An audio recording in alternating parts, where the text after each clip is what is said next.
Our guests today, Chynel McCrink and Eamon McAteer, are joining us from C2K Edis in Northern Ireland. They have been part of a wider team that have been looking at how Gemini might better help support teaching and learning, and have found that teachers are saving just over 8 hours per week. Chynel, Eamon, thank you both so much for joining us today in London. Would you like to introduce yourself, please? Thank you, Kate. And thanks for having us here. So I am one of the eLearning consultants with C2K Edis. I'm part of a team of 6 very creative individuals who work with schools across the north of Ireland to help them develop their teacher professional development in terms of the technology that is available to them through the C2K suite of tools. Amazing. Thank you, Chynel. Thank you. And Eamon?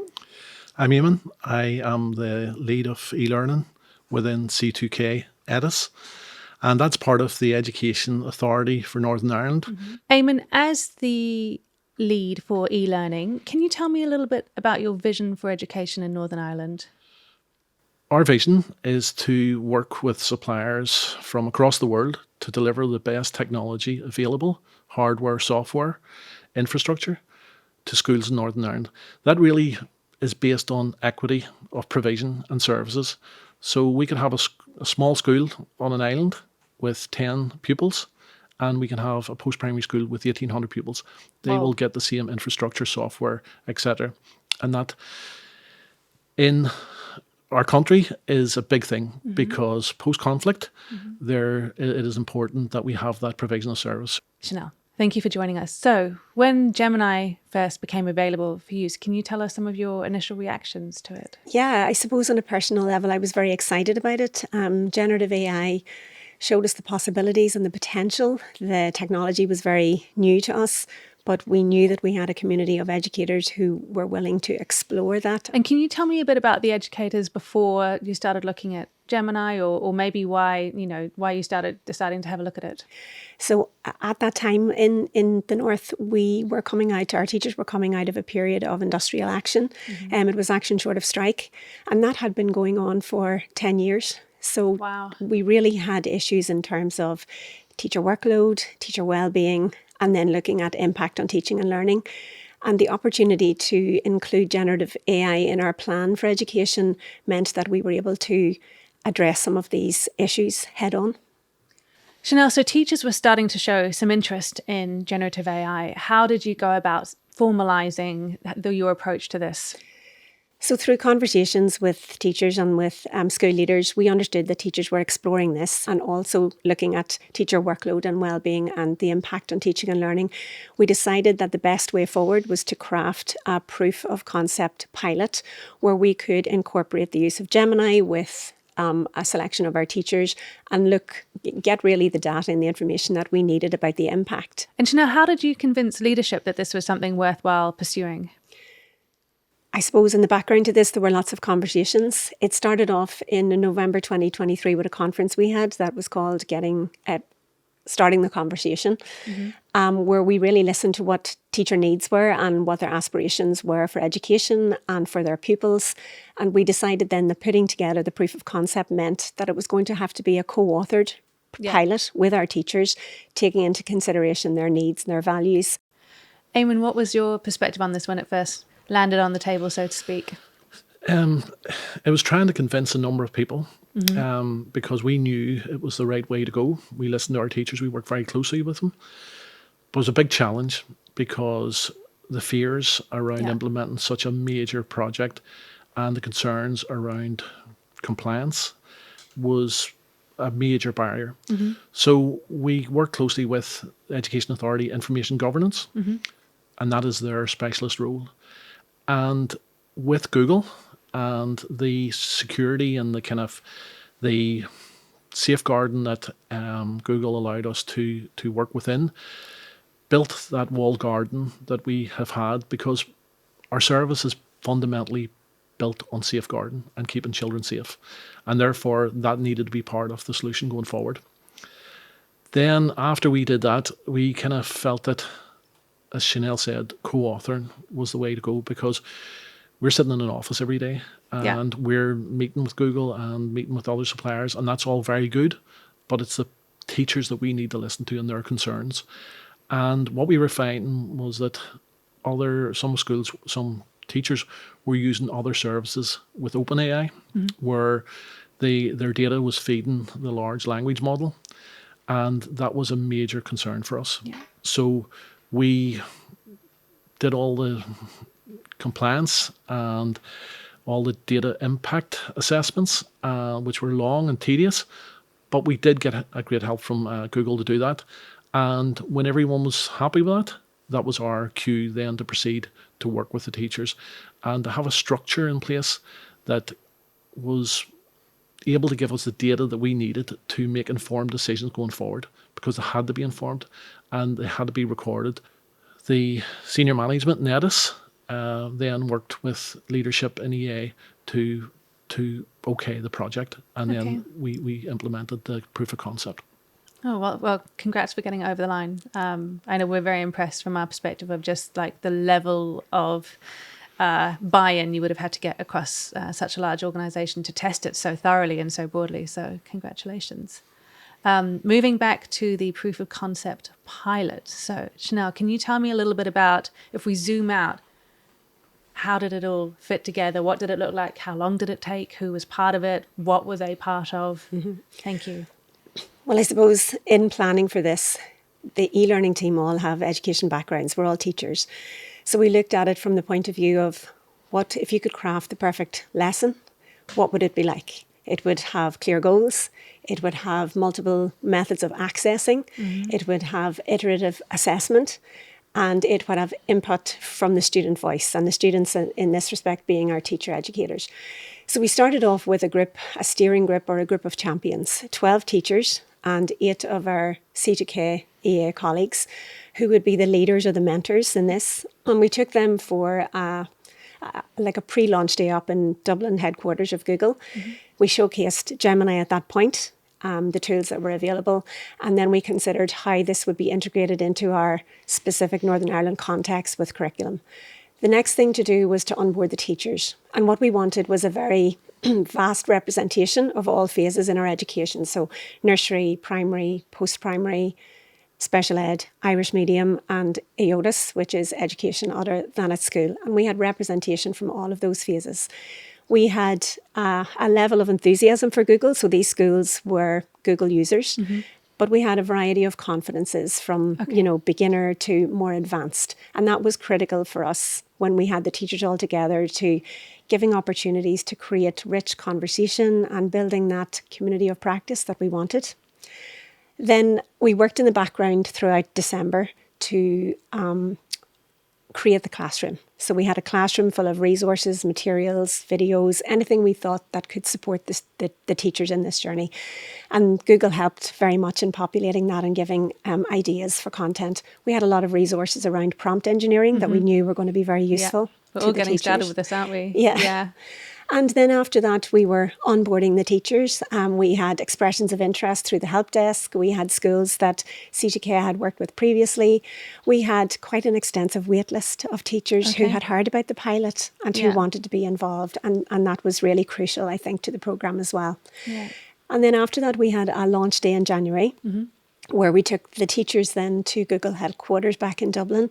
And we had a day which was supported by Google, by Canopy and by the C2K team. And again, we showcased what was available. We went through the memorandum with all of our teachers, and our teachers got time to sit and connect with phases that they never would have interacted with previously to this. A school and nursery may never meet teachers from special ed. Yeah. And I think that gave a lovely dynamic to Gemini, to the pilot in a whole, in that those conversations were really crucial in the success of this. Yeah. Teachers were able to find common ground and use Gemini as a way to solve problems of practice that were coming up. Amazing. And then while the teachers were there with us in Dublin, we showed them the data capture. So this was a Google form. So data capture meaning how they were using Gemini or what ways they were using it? Yes, I suppose in terms of what we were crafting, we wanted to gather lots of different data across confidence as well as skill.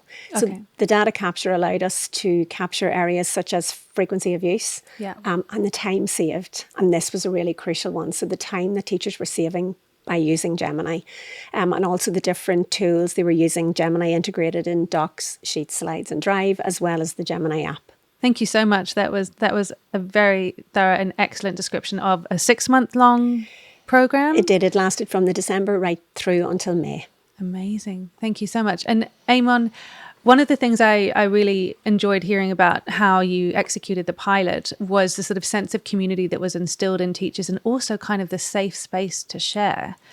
Can you tell me a little bit more about how the group got together, how it maybe helped encourage like a community of collaboration, or your perspective of it all as well? We'd worked with a lot of the teachers before. Some were new to us and we wanted that combination. But we felt by taking them to Google headquarters in Dublin, so it's an hour and a half bus trip down from Belfast, we were seeing and hearing conversations, as Chynel said, between Irish medium, primary Irish medium, and post-primary in controlled environment. That is one of our kind of sectors, which relates to the religious background of the school. Yeah. And with that, new friendships were created, and the enthusiasm on that day was absolutely remarkable. I think the memorandum of understanding was really helpful because it really laid out what was expected from them and what we expected. Yeah. And that gave us that great starting point. Eamon, just help remind me, Irish medium, does that mean they instruct in the Irish language? So they're immersed in the Irish language. Immersed in the Irish yes, language. So it's teaching, learning, and everything in that setting. And the majority of Irish medium schools use Google as their platform. Eamon, can you tell me, how is Gemini with the Irish language? It has been really well received. Great. In the early days of Google Translate, it would be fair to say that the Irish language and the Irish language practitioners were not pleased with it because the translation was not as accurate, so great. and that really kind of the sector felt more alienated in terms of provision of services.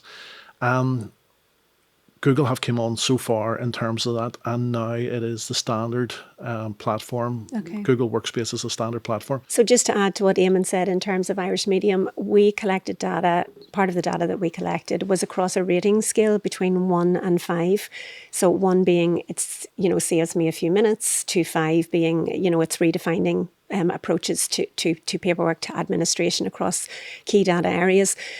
And then T for transformational, which was previously inconceivable impact. But for Irish medium, what we noticed was their overall rating was higher than the mainstream education, because they found that Gemini gave them access to do things that they previously couldn't have done in any other way. So that was a lovely metric for us to measure. So Chynel, you captured a whole lot of use cases, time saved, examples. What are some of your favourite that came to light throughout the pilot?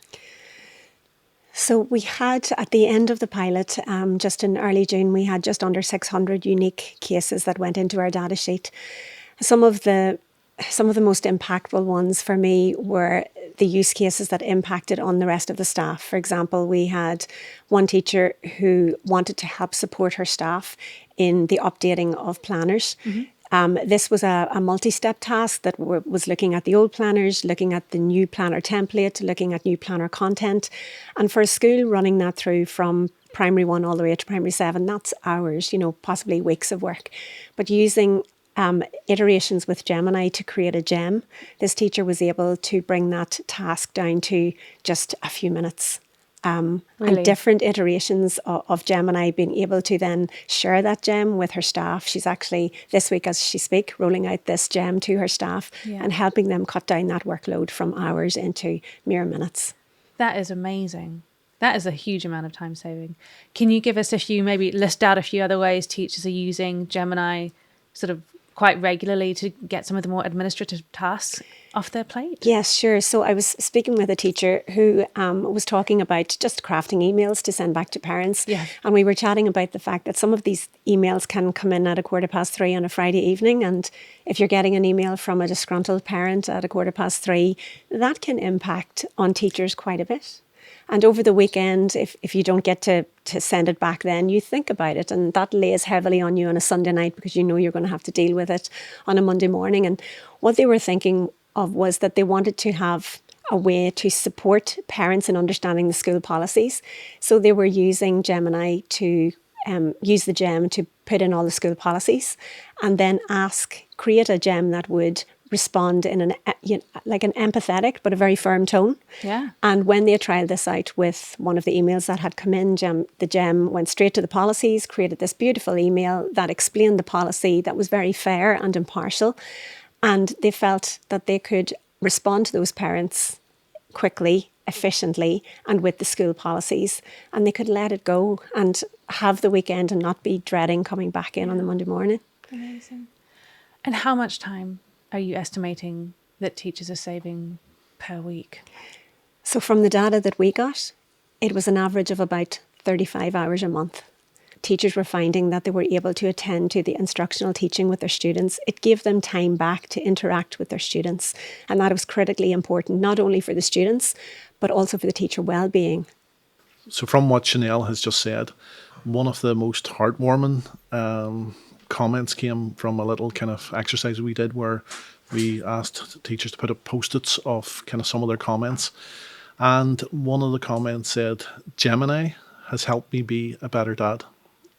Oh. And everyone was absolutely astounded by that comment. Yeah. That it gave that teacher time at home to dedicate to being a dad. Mm-hmm. And that really showed us the power of Gen AI in the hands of teachers who know how to use it. Chynel, thank you so much for sharing some of the examples that came through. Can you tell me a little bit more about use cases in learning, like maybe how Gen AI was used to help unlock some student learning blockers or things like that? Sure. So we had heard from one of our teachers that they were working with students in preparation for GCSE revision for exams. Mm-hmm. And one of their students with ASD was finding it really difficult to compute the large amount of text information that was required for this revision. And so after considering the possibilities of Gemini and especially the opportunity to use Notebook LM, the teacher decided that he would use his access to Notebook LM to craft different resources to support his students. So a multimodal approach to this revision technique. And he had and he had MP3 audio files for the students, and he had FAQs and revision documents created through Notebook LM. But he also created mind maps. Mm-hmm. And for this student, when they discovered the power of the mind map, they were completely taken with the revision of their subject and passed their GCSE and reported back to the teacher that the only reason they passed this exam was because through mind maps they were able to see the bigger picture of how the subject was broken down, and it was critical to their understanding of that exam process. Eamon, you were observing this proof of concept pilot over the 6 months. What were some of the aha moments that you saw? For us, our two biggest issues to deal with in the Education Authority in Northern Ireland are special educational needs. Mm-hmm. More children are presenting with special education needs, and it's the provision for those needs that we have to address. And the second thing then, as Chynel has alluded to, is teacher workload. Yeah. And in the first instance, we have seen how resources can be tailor-made for individuals with particular learning difficulties. And we've seen examples where resources have been created based on a particular love of say for example, a character in a book. So bespoke resources for that child at that level with those educational needs based on the Northern Ireland curriculum. That would have taken teachers so long to create, and now it can be done very easily using Gemini. Mm-hmm. In addition, teacher welfare, reducing workload. We had one teacher who was using Gen AI who had serious medical condition in terms of built upon with stress, and she recorded major time saved or time shifted, as we've just talked about, from duties like writing letters to parents, board of governors, etc. That wasn't her forte, and it cut it down by about 80% the time that she was spending. Wow. Which gave her so much more time and allows her, she claimed that it's saving her between 6-7 hours a day Now we questioned that, Wow. and she was able to say that she was always playing catch up Yeah. and was always, she drove about an hour from home to work and was spending 3 hours in the evening in Yeah. addition to leaving school late Yeah. on playing catch up. She no longer does that. Great. So we're not saying that's a silver bullet Yeah. for teacher workload, not at all. Yeah. But what we are saying, it does help when used correctly to reduce the workload that is an administrative burden in particular, Yeah. and allow the teacher to focus on why they came into the profession and to teach and the contact with children, in particular in a special educational environment Yeah. where that time is so precious. You mentioned in the pilot you captured examples that were deemed transformational. Can you tell me a bit more about what qualified as being transformational and a couple of examples of those? So I suppose in terms of transformational, what we were thinking and how our champions put that statement together were examples that previously couldn't have been done without the use of Gemini. The transformational examples that we saw included areas such as a huge reduction in time saved. Yeah. So, analysis, so SIA analysis, SIA would be our examining body, and analysis of student work, that can take between 5 and 7 hours for teachers. Yeah. But those metrics were coming down to less than an hour, 90 minutes at tops. I think some of our most transformational examples involve teachers showing that it had a direct impact on their well-being, their view of staying in education, retention within education, and their view of the potential for generative AI in terms of education as a whole. Amazing. Thank you so much. So it positively impacted their view to stay teaching to a degree? That's it. We had teachers who maybe were struggling with the time that they were spending, on after school activities, and were considering that maybe it was time to move on to another career, but have openly spoken to us about how now they can see a brighter future for education. Chynel, you've spoken about teachers getting time back. What are they doing with all this extra time? Well, I suppose as I spoke about earlier, time back sometimes, more often than not, it's time moved rather than time saved. But when we were at the celebration event, I had 2 questions for the teachers. Gemini makes me, and without Gemini, I. So this kind of gave us an indication of what teachers were doing with this time. So in terms of without Gemini, I, the teachers were saying they would be more stressed. They would be working more in the evening times. Yeah. And they would have not a very positive outlook in terms of their job. But some of the lovely kind of indications of what they were doing were the statements that came with Gemini makes me. Gemini makes me have time to go for coffee with a friend after school. Lovely. Which is such a simple thing. Yeah. But at the end of the day, that can often be a run-in process for teachers in terms of the next day. Gemini, as we spoke about, gives me more time to spend with my family. And Gemini helps me be more creative. I think that was a lovely one in terms of, as teachers, when you're around for as long as, we are, I'm more than 20 years in education, sometimes you can forget more than you actually, know in a particular time. So some of the things I might have done 10 years ago, I've forgotten about them. And Gemini was able to spark those creative energies within education again, allowing teacher access to different ways of supporting their students. And for our teachers, I think the change it was like a growth mindset in terms of what was possible. It all sounds lovely and smooth and rosy. I'm sure it wasn't always the case. Eamon, any bumps in the road along the way? There were a lot of frantic meetings to get everything planned and organised, but that was all in the background. We delivered to teachers what we had planned, and they delivered to us more than we could have expected. I think it's important to have such a good technical team that we have supporting us. So that's a strong team that we have in C2K Edis, who basically do all the background work to make sure that everything goes smoothly, and it did. I think the team in the information governance area of Education Authority need to be thanked for their due diligence in their specialist area. I think the eLearning team did a great job. I'm very lucky to kind of work with leaders who believe in what we're doing and support us. And that's right up to the chief executive in the Education Authority. And, that support, I believe, is based around taking risks. And we didn't know what a proof of concept was going to look like. It could have been a success. There could have been all kinds of issues. There wasn't. And it gave us the data to be able to build on that success to a full implementation, which we're excited. Eamon, we talk a lot about 21st century skills. What does that mean to you? I think it really, for me, it means pupils knowing how to use the technology safely. Our pupils are using the technology as is without it being introduced to school. They're kind of talking to each other, sharing. They live online. So just in 2 weeks' time, we're going to have a conference on online safety and wellbeing. So we're always kind of talking about that and maybe moving away from just saying, don't do this, don't do that, to maybe facilitating young people to thrive in the online platform and not just survive.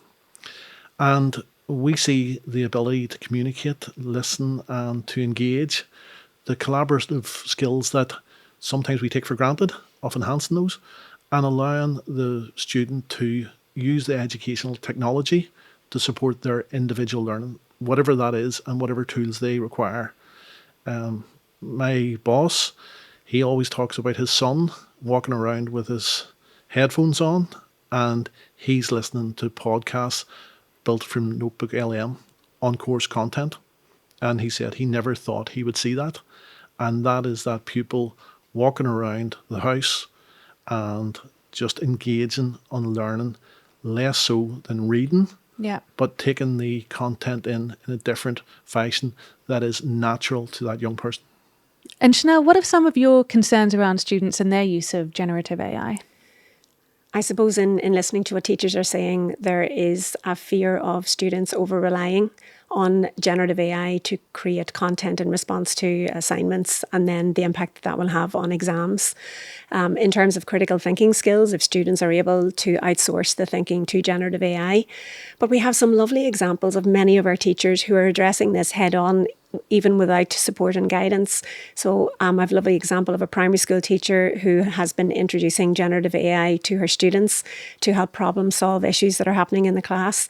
And she calls Gemini the thought buddy with a sparkly brain.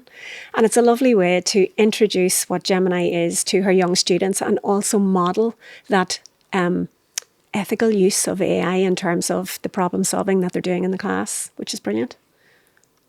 I love thought buddy with a sparkly brain. That's my new favourite phrase. Thank you. Do you want to build on that, Eamon? I think what we're really positive and we reinforce is it's an assistant and it still requires the teacher to be the expert in the room and not to rely on the output, but it's a great starting point and to always quality assure and tailor the output to their specific needs. Thank you both so much. How would you like to see AI or generative AI evolve to better support teachers or students? What's something you would wish for from it? More concrete thoughts? I think I would love to see a truly accessible version of Gemini.